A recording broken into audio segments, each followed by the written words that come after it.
Hallelujah. सभी को जय मसीह की। मैं अमरीक जॉय आज एक बार फिर प्रभु पिता का धन्यवाद करता हूं कि प्रभु पिता ने समय दिया कि परमेश्वर के वचन आपके साथ बांट सकूं। मेरा YouTube channel Hindi Punjabi Bible study Amrik Singh, इस चैनल के ऊपर मैं आपका स्वागत करता हूं। अगर अभी तक आप लोगों ने मेरे चैनल को सब्सक्राइब नहीं किया तो आप जल्दी से जल्दी इस चैनल को सब्सक्राइब कर लें, साथ में जो बेल आइकन उसको टच कर लें ताकि आने वाले वीडियो का नोटिफिकेशन, उसकी जानकारी आपको तुरंत मिलने पाए और आप मेरे साथ इस वीडियो के अंत तक बने रहें। आज मैं जो आपसे बात करने वाला हूँ, इस बात को बहुत ध्यान से सुनना। हो सकता है ये बात बहुत से लोगों को हजम ना हो सकता है बहुत से विश्वासी लोग ये वीडियो सुनते सुनते इसको बंद कर दें, या फिर हो सकता है कुछ ऐसे सेवक लोग हों कि वो वीडियो तो सुनना चाहते हैं, वीडियो देखना चाहते हैं, लेकिन कुछ बात ऐसी आए सामने कि जिसकी वजह से वो वीडियो को बंद करें और इस वीडियो को पूरा ना देखें। खैर कोई बात नहीं, कोई वीडियो देखे या ना देखे, कोई कमेंट करे या ना करे, शेयर करे ना करे, मुझे उससे कुछ भी लेना देना नहीं। लेकिन मैं जो परमेश्वर के वचन की सच्चाई है वो सबके सामने रखना चाहता हूँ। जी हाँ, परमेश्वर के वचन की सच्चाई। आज हम इस संसार के अंदर देखते हैं कि प्रभु यीशु मसीह का प्रचार बहुत ज़ोरों शोरों से चल रहा है। बहुत सी जगहों पर प्रभु यीशु को मानने वाले लोगों को परेशान किया जा रहा है, उनका सताव किया जा रहा है। फिर भी प्रभु यीशु मसीह का जो प्रचार है, जो सुसमाचार है, वो बढ़ता जा रहा है। लेकिन मैं एक बात कहना चाहता हूँ कि आज कलीसिया किधर जा रही है। जी हाँ, कलीसिया मंडली आज किधर जा रही है और इस कलीसिया को जाना किधर चाहिए था। जी हाँ, आप बात को ध्यान से सुनना और समझना। कलीसिया मंडली आज किधर जा रही है और इसको किस तरफ जाना चाहिए था। तो इसका जिम्मेवार कौन है? क्या विश्वासी, क्या पास्टर, या दोनों को दोनों? जी हाँ, विश्वासी जिम्मेवार है या पास्टर जिम्मेवार है, जिसको अगुआ बोलते हैं, जिसको चरवाहा बोलते हैं, या दोनों ही जिम्मेवार हैं? तो दोनों ही जिम्मेवार होने चाहिए, सेवक भी और विश्वासी भी। लेकिन किस तरह से होंगे दोनों जिम्मेवार? सेवक की क्या गलती है और विश्वासी की क्या गलती है? तो अगर जानना चाहते हो तो मेरे साथ पूरा वीडियो देखना। एक हमारे पंजाबी भाषा में एक गीत है। गीत कौन सा है तो उसको मैं यूट्यूब के ऊपर इस लिंक नहीं रखूँगा इसका मैं। तो कई बार ऐसा हुआ कि मैंने उस वीडियो का क्लिप रखा या कुछ मैंने ऐसे शॉर्ट वीडियो लिए, उसका क्लिप रखा, तो बाद में वो ऑब्जेक्शन लग जाती है, कॉपीराइट आ जाता है। तो मैं उसको इस वीडियो में नहीं रखने वाला, लेकिन उसके कुछ बोल हैं जो मैं आपको सुनाना चाहता हूँ। तो मुझे मालूम नहीं वो किसने लिखा है या किसने गाया है, लेकिन जिस सेवक के मुंह से, जिस आराधक के मुंह से मैंने सुना, उनका नाम है दीपक जॉनसन। जी हाँ, वो पंजाब के ही रहने वाले हैं और उन्होंने एक गीत गाया है और वो पंजाबी में ही गाया गया है और मैंने उनके मुंह से सुना है। यूट्यूब के ऊपर उनके वीडियो हैं और गाना है उसका, जो गीत है उसका वो है, सेवा दे मैदान विच जे किसी दिन मैं वापस न आया, जंग जारी रखियो।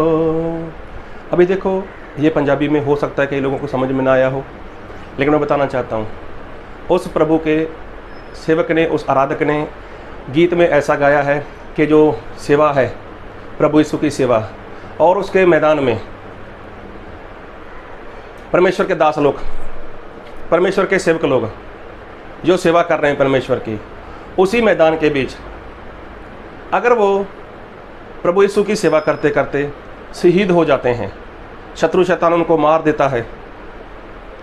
क्योंकि बाइबल में लिखा है कि हमारी लड़ाई लहू और मांस के साथ, मतलब किसी इंसान के साथ नहीं, किसी सरकार के साथ नहीं, लेकिन हमारी लड़ाई लहू और मांस के साथ नहीं, लेकिन शैतान के साथ है। तो शैतान क्या करता है? प्रभु के लोगों को ख़त्म कर देता है। तो परमेश्वर के जन ने यही बोला कि सेवा के मैदान में अगर मैं सेवा के लिए गया हुआ हूँ, अगर मैं किसी रोज़ वापस नहीं आता, तो आप लोग यही सेवा, यही जंग, इसको चलते रखना, इसको बंद मत कर देना। अभी देखो, परमेश्वर के जन ने ऐसी आराधना में एक गीत गाया। तो ये परमेश्वर का दास जो गा रहा है, कभी सुनना मन को सुकून मिलता है, बहुत बहुत आनंद आता है अगर ये हम लोग गीत गाते हैं, जब सुनते हैं इसको सेवा के मैदान में। जब किसी दिन मैं लौट कर ना आऊँ तो जंग जारी रखना, मतलब इसको चालू रखना, बंद मत कर देना। तो क्या आज ऐसा मंडली में, ऐसा कलीसिया में सिखाया जा रहा है? तो मैंने शुरू में बोला कि आज मंडली, आज कलीसिया किस रास्ते पर जा रही है, जबकि इसको जाना किधर चाहिए था। आज देखो कौन सी ऐसी मंडली में, कौन से ऐसे कलीसिया में ऐसा सिखाया जा रहा है कि प्रभु यीशु को मानोगे, प्रभु यीशु के ऊपर विश्वास करोगे तो लोग तुम्हें मारेंगे, लोग तुम्हें परेशान करेंगे, लोग तुम्हें जेल में डाल देंगे। तो ये प्रचार है। कौन ऐसा इंसान है जो ऐसा प्रचार करे, या कौन ऐसा इंसान है ऐसा प्रचार सुनकर प्रभु यीशु के पीछे आए? लेकिन बहुत कम लोग हैं। हमने गीत में सुना या हमने इसको गाते हैं तो ये अच्छी बात है, सुना है, गाया है, अच्छी बात है। लेकिन क्या इस के अनुसार मंडली तैयार हो रही है? क्या इसी बातों के अनुसार कलीसिया तैयार हो रही है? आज आप यूट्यूब खोल कर देखो, आज आप फेसबुक खोल कर देखो, या आप मोबाइल पर किसी भी सेवक को सुनो, तो सुनने में क्या आता है? अरे प्रभु यीशु मसीह आपको आशीष देंगे, प्रभु यीशु मसीह आपको सर ठहराएंगे, प्रभु यीशु मसीह आपका वीज़ा लगवा देंगे। मतलब ऐसे प्रचार हो रहे हैं। आप राजाओं के राजा के बेटे हो, आप कभी भी गरीब नहीं होने चाहिए, मतलब ये सारे प्रचार हो रहे हैं। तो क्या प्रभु यीशु के चेलों ने ऐसा प्रचार किया? क्या खुद प्रभु यीशु ने ऐसा प्रचार किया? प्रभु यीशु ने प्रचार किया तो क्या प्रभु यीशु मसीह ने ऐसा बोला कि जितना धन दौलत तेरे पास है उसको पकड़ कर रख, मैं तुझे और दूंगा? अरे प्रभु यीशु ने तो ऐसा बोला था, अपना सब कुछ छोड़ और मेरे पीछे चल। प्रभु यीशु मसीह तो इंसान से छुड़वाना चाहते हैं। और आज के पास्टर लोग, आज के सेवक लोग क्या करते हैं? वो लोगों को यही बातें पकड़वा कर रखते हैं। अरे सोना चांदी पकड़, रुपया पैसा पकड़, बरकत आशीष पकड़, वीज़ा पकड़, तुझे गाड़ी मिलेगी उसकी चाबी पकड़, तुझे प्लॉट मिलने वाला है उसको पकड़। तो इंसान क्या कर रहा है? और मंडली जो कलीसिया है वो किस तरफ जा रही है? तो इसका जिम्मेवार कौन है? क्या पास्टर या विश्वासी? अरे दोनों जिम्मेवार हैं। अगर सेवक ऐसा ही प्रचार करता है आशीष के लिए, चंगाई के लिए, वीज़ा के लिए, और भी ऐसे ऐसे प्रचार करता है, तो इसका जिम्मेवार सेवक तो है ही, लेकिन जो उसको सुनने के लिए वहाँ पर जाते हैं ना, और वहीं पर वो बैठ जाते हैं, और वहीं पर उनको लगता है हाँ यही हमें प्रचार चाहिए था, हमें ऐसा ही प्रचार चाहिए था, और हमें यहीं पर रहना है, तो उनकी भी गलती है। सेवक की तो गलती है कि वो बरसों से एक ही प्रचार किया जा रहा है, एक ही प्रचार, चंगाई छुटकारा आशीष, चंगाई छुटकारा आशीष, परमेश्वर ये करेंगे, परमेश्वर वो करेंगे, परमेश्वर ये देंगे। तो उनकी तो गलती है ही, बरसों से एक ही प्रचार आपके पास। लोगों को कब तैयार करोगे उस दुख के लिए, दुख उठाने के लिए? आप जानते हो कि प्रभु यीशु ने इंसान का चुनाव किया है, उसको बुलाया है किस लिए? दुख उठाने के लिए। तो प्रभु यीशु ने इंसान को दुख उठाने के लिए बुलाया है। तो आप लोगों को आशीष देने के लिए, छुटकारा देने के लिए, उनका वीज़ा लगवाने के लिए, उनको प्लॉट देने के लिए, गाड़ी देने के लिए, आप बोलते हो गरीबी श्राप है, ये सब कुछ निकालने के लिए, आप उनको ऐसी बातों में फंसाने के लिए आप यही प्रचार किए जा रहे हो। ये सेवक की तो गलती है ही, और साथ में ऐसे विश्वासी लोग जो बाइबल नहीं पढ़ते, उनकी भी गलती है। क्योंकि बाइबल सभी के पास है, 200-250 रुपये में बाइबल मिल जाता है, और बहुत से सेवक लोग ऐसे भी हैं जो फ्री में भी देते हैं बाइबल। किस लिए? ताकि आप पढ़ सको, लेकिन आपके पास पढ़ने का समय नहीं। तो गलती सेवक की ही नहीं, विश्वासी की भी गलती है, दोनों की गलती है। क्या प्रभु यीशु मसीह ऐसा प्रचार करते थे? तो प्रभु यीशु मसीह कैसा प्रचार करते थे? मैं वचन से पढ़ूंगा आपके लिए, और मैं पढ़ूंगा आपके लिए मत्ती रचित सुसमाचार उसका 5 अध्याय उसके 10 वचन से। धन्य है वे जो धार्मिकता के कारण सताए जाते हैं, क्योंकि स्वर्ग का राज्य उन्हीं का है। देखो प्रभु यीशु ने बोला है। कई लोगों को पहाड़ी उपदेश बहुत पसंद है, कई लोग मैंने सुना है किसी लोगों के मुंह से, अरे मैं जब प्रभु यीशु का पास जाऊँगा ना तो मैं पहाड़ी उपदेश सुनना चाहूँगा। तो पहाड़ी उपदेश में तो ये भी लिखा है 5 के 10 में कि धन्य है वह जो धार्मिकता के कारण सताए जाएंगे, क्योंकि स्वर्ग का राज्य उन्हीं का है। तो ये कौन बता रहा है? आज लोग संसार में, इसी धरती के ऊपर लोगों को, सेवक लोगों को माला माल कर रहे हैं, लेकिन स्वर्ग में उनके लिए कोई भी जगह नहीं।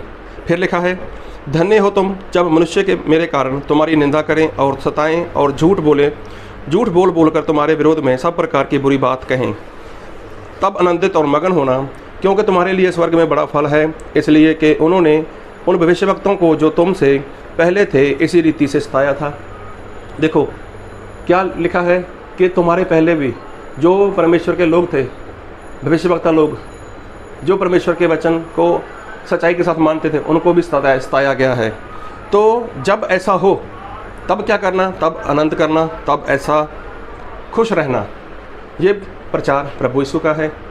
तो कहाँ पर प्रभु यीशु ने बोला है मैं तुम्हें धन दूंगा, मैं तुम्हें सोना दूंगा, चांदी दूंगा, अच्छे कपड़े दूंगा, गाड़ी दूंगा? अरे प्रभु यीशु मसीह ने बोला सब कुछ छोड़ो, अगर मेरे पीछे आना है, मेरे पीछे आना तो सब कुछ छोड़ना होगा।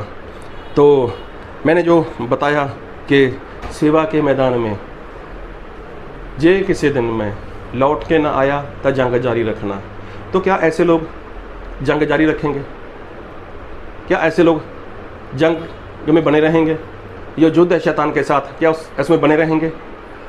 जो लोग अपने व्यापार में, अपने कारोबार में, अपने सोने चांदी में, संसार की वस्तुओं के ऊपर अपना मन लगाकर बैठ गए, कोई विदेश जाना चाहता है, कोई क्या करना चाहता है, क्या ऐसे लोग शैतान के साथ युद्ध कर पाएंगे? तो कभी नहीं कर पाएंगे। गाया गाना बहुत बढ़िया है, गीत बहुत बढ़िया गाया है, अच्छा है, बहुत अच्छा लगता है जब सुनते हैं उसको, लेकिन क्या आज कोई ऐसा सेवक है कि जो ऐसा बोले, जो ऐसा प्रचार करे कि भाई मसीह का रास्ता तो ऐसा है, मसीह के रास्ते के ऊपर चलोगे तो दुख उठाना पड़ेगा? कौन ऐसा सेवक? अरे बड़े बड़े सेवक लोग देखो, लाखों के हिसाब से उनके पास गिनती है, हज़ारों के हिसाब के साथ उनके पास गिनती है। तो प्रचार कौन सा?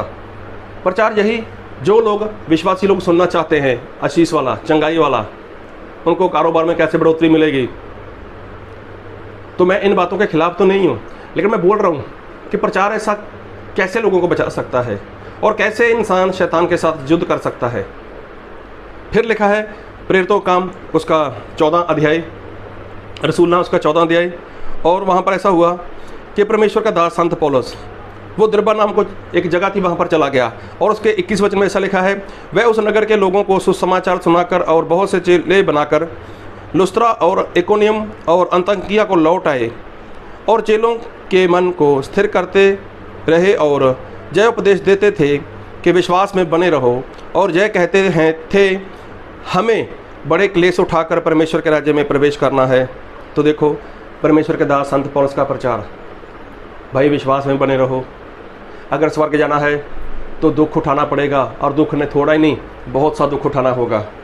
तो देखो चेले बनाकर, प्रभु यीशु के चेले बनाकर उसने लुस्त्रा और इकोनियम और अंताकिया को लौट आए। देखो वहाँ पर लौट आए, वो एक जगह थी वहाँ पर जहाँ पर लौटे, और चेलों के मन को स्थिर करते रहे, उनको मजबूत करते रहे, उनको हौसला देते रहे, उनको विश्वास में बढ़ाते रहे, और जय उपदेश देते थे कि विश्वास में बने रहो, और जय कहते थे हमें बड़े क्लेश उठाकर परमेश्वर के राज्य में प्रवेश करना होगा। देखो क्लेश उठाने होंगे, दुख उठाना होगा। तो क्या आज ऐसा प्रचार सुनने को मिलता है? आज तो मिलता है हम राजाओं के राजा के बेटे हैं, हम गरीब नहीं होने चाहिए, हमारे पास ऐसा है, गाड़ी होनी चाहिए, बंगला होना चाहिए, ये वो फलाना ढिमका। तो किस प्रचार की बात कर रहे हो? आज सेवक लोग भी तो यही प्रचार कर रहे हैं जैसा इंसान सामने से सुनना चाहता है।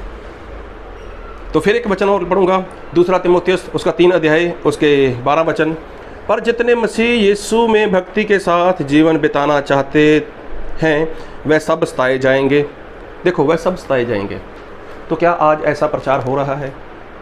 क्या आज ऐसा प्रचार किसी मंडली में, किसी कलीसिया में देखने को, सुनने को मिल रहा है? नहीं मिलता ना ऐसा प्रचार। अब देखो जब ऐसा प्रचार मिलता ही नहीं है तो गलती कौन कर रहा है? सेवक। सेवक गलती क्यों कर रहा है? क्योंकि वो भीड़ को ऐसे विश्वासी लोगों को उनकी मर्जी के अनुसार जैसा लोग वो वचन सुनना चाहते हैं वैसा ही प्रचार बांट रहा है।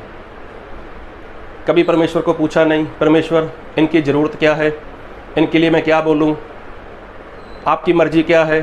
तो क्या परमेश्वर ये प्रचार देंगे उनको? हफ्ते में एक बार संडे के दिन जब लोग इकट्ठा होते हैं तो क्या ऐसा ही प्रचार देंगे प्रभु यीशु मसीह, और हर बार ऐसा प्रचार मिलेगा उनको? कभी नहीं। यहाँ पर लोग अपनी बुद्धि का इस्तेमाल कर रहे हैं, अपनी समझ का इस्तेमाल कर रहे हैं। और विश्वासी लोग जो मसीह के पास आ रहे हैं, अरे उनको भी तो ऐसा ही वचन चाहिए ना, अच्छा अच्छा चाहिए, उसमें डांट ना हो, उसमें कुछ ऐसी बात ना हो जो उनको मानने में मुश्किल लगे। उनको खुला सा आसान सा रास्ता चाहिए, बड़ा सा रास्ता चाहिए जिसके ऊपर वो बड़े बिंदास से चल सकें। लेकिन प्रभु यीशु का जो मार्ग है वो आसान नहीं, लेकिन उसके ऊपर चलना है। संत पौलुस ने बोला है हमें बहुत से क्लेश उठाने हैं, हमें स्वर्ग में जाना है। प्रभु यीशु का प्रचार देखो और आज के सेवक लोगों का प्रचार देखो, और देखो आज की मंडली किस तरफ जा रही है। जो मंडली, जो कलीसिया प्रभु यीशु ने पतरस के ऊपर बनाई थी, वो कलीसिया किधर जा रही थी? जब प्रेरितों को, जब उस चेलों को मार पड़ती थी तब वो लोग आनंद करते थे और खुश होते थे कि प्रभु यीशु के नाम से हमारे साथ ऐसा हुआ। देखो कितनी बड़ी बात है। तो आज ऐसा हो पाएगा क्या? जो शत्रु शैतान के साथ जंग है, जो शत्रु शैतान के साथ युद्ध है, क्या आपको लगता है कि वो लोग कर पाएंगे? तो अगर हो सके तो आप इस गीत को सुनना। एक बार फिर बताऊंगा। सेवा दे मैदान विच जे किसी दिन मैं वापस न आया, जंग जारी रखियो। देखो सेवा के मैदान में अगर मैं मैदान में गया हूँ, परमेश्वर का दास बोलता है अगर मैं मैदान में हूँ, सेवा के मैदान में हूँ, तो वहाँ पर क्या है? जो शत्रु और शैतान है वो उसके साथ मेरी जंग है, और उसको जो दिया गया है कि वो परमेश्वर के लोगों को जीत ले, उनको मार डाले। अगर मैं परमेश्वर की सेवा करते करते मसीह में सो जाता हूँ, मसीह में शहीद हो जाता हूँ, तब तुम लोग क्या करना? मेरे जाने के बाद इस जंग को बंद मत करना, लेकिन इस जंग को जारी रखना। इसको मतलब चलते रहने देना। ये लड़ाई चलती रहेगी। कब तक? जब तक प्रभु यीशु नहीं आ जाते तब तक, या फिर जब तक आप अपना शरीर नहीं छोड़ देते तब तक। ये परमेश्वर का जन उस गीत में हमें बता रहा है। तो क्या ऐसा हो पा रहा है? तो होगा कब? अरे जब आप उनको ऐसी बातें बताओगे। होगा कब? जब आप उनको ये वचन सिखाओगे। और ये विश्वासी लोगों, गलती आपकी क्यों है मालूम? गलती आपकी इसलिए है कि आप बाइबल नहीं पढ़ते। गलती आपकी इसलिए है कि आप जानते हो कि प्रभु यीशु मसीह ने कितना दुख उठाया। गलती आपकी ये है कि आप लोगों जानते हो कि आपने बाइबल से सुन लिया है कि प्रेरित लोगों ने, प्रभु यीशु के लोगों ने, दानियल ने, जिसाया भविष्यवक्ता ने, जरमैया ने, और भी कितने सारे प्रभु के सेवक लोग थे, मूसा ने कितना दुख उठाया। लेकिन आप दुख नहीं उठा रहे। तो क्या आपकी समझ काम नहीं करती? क्या आपकी बुद्धि काम नहीं करती? कि जब मसीह में सभी लोग मानने वाले मसीह के लोगों को दुख दिया गया था, दुख मिला था, तो हमें क्यों दुख नहीं मिला? तो बस आप यही गलती कर रहे हो कि आप ऐसी ही जगह पर जा रहे हो जहाँ पर आपको अपनी मर्जी के अनुसार, जो आपके कानों को अच्छे लगें, ऐसे वचन सुनना चाहते हो। तो बस गलती आप यही कर रहे हो। कभी आपने पूछा नहीं, कभी आपने जाना नहीं कि जब मसीह में इतने इतने लोगों का सताव हुआ, दूसरा तीमुथियुस 3:12 में लिखा है कि जो भक्ति के साथ प्रभु यीशु मसीह में जीवन बिताना चाहते हैं उनका सताव होगा। तो क्या हम लोग भक्ति के साथ जीवन नहीं जी रहे? तो जो इंसान मसीह में भक्ति के साथ जीवन जिएगा उसका सताव होगा ही होगा। इसलिए आप जहाँ पर जा रहे हो, आपको चाहिए वीज़ा, आपको चाहिए आशीष, आपको चाहिए सोना चांदी, बैंक बैलेंस, सब कुछ चाहिए, गाड़ी बंगला चाहिए आपको। तो प्रभु यीशु मसीह ये सारी बातें इंसान से छुड़वाना चाहते हैं। उनकी ज़रूरत को पूरा प्रभु यीशु मसीह करेंगे, लेकिन मौज शौक के लिए नहीं। इसलिए आप बार बार वहीं पर जा रहे हो ये भी आपकी गलती है। तो खुद बाइबल उठाओ, बाइबल में पढ़ो। अरे मैं तो बोलता हूँ पूरा बाइबल ख़त्म करो, लेकिन ये नहीं तो कम से कम आप प्रेरितों का काम तो पूरा पढ़ सकते हो ना। एक बार पूरा अध्याय, पूरा जो प्रेरितों का काम है वो पूरा ही पढ़ दो। एक बार पता चल जाएगा वहाँ पर कितना स्तव हुआ। अरे उसको छोड़ो, प्रभु यीशु मसीह के बारे में देख लो। प्रभु यीशु मसीह ने कितना दुख उठाया। तो प्रभु यीशु मसीह ने ऐसा बोला है कि जो हरे पेड़ के साथ हो सकता है तो क्या सूखे के साथ नहीं होगा। तो हरा पेड़ प्रभु यीशु खुद हैं और सूखा पेड़ वो विश्वासी को, इंसान को बोलते हैं। तो जब प्रभु यीशु ने दुख उठाया तो क्या आपको दुख नहीं मिलेगा? संत पौलुस ने कितना दुख उठाया, आपने कितनी बार सुना है। वो स्वर्ग में चले गए तो दुख तो आपको भी उठाना होगा, लेकिन उठाओगे तभी जब आप वचन के अनुसार वचन को समझोगे, वचन के अनुसार जीवन जीना शुरू करोगे। आप तो वचन के अनुसार जीवन जी ही नहीं रहे, क्योंकि आपको कोई वचन के अनुसार जीवन जीना सिखा ही नहीं रहा। तो आपको सिखा क्या रहा है? आशीष, चंगाई, छुटकारा, वीज़ा, गाड़ी, बंगला, रुपया, पैसा, सोना, चांदी, सब कुछ आपको ये सिखाया जा रहा है। तो आप इनके अनुसार ही जीवन जियोगे। तो जब इनके अनुसार जीवन जियोगे तो आप मर जाओगे और मरने के बाद नरक में चले जाओगे। और जो ऐसा कर रहा है बार बार आपके साथ, हर बार ऐसा कर रहा है, वो भी पक्का नरक में जाएगा। लिख लेना इस बात को। आज का टाइम, आज की तारीख नोट कर लेना आप लोग। मैंने शुरू में बताया कि कलीसिया को, मंडली को किस रास्ते पर जाना चाहिए था, और आज मंडली, कलीसिया किस तरफ जा रही है।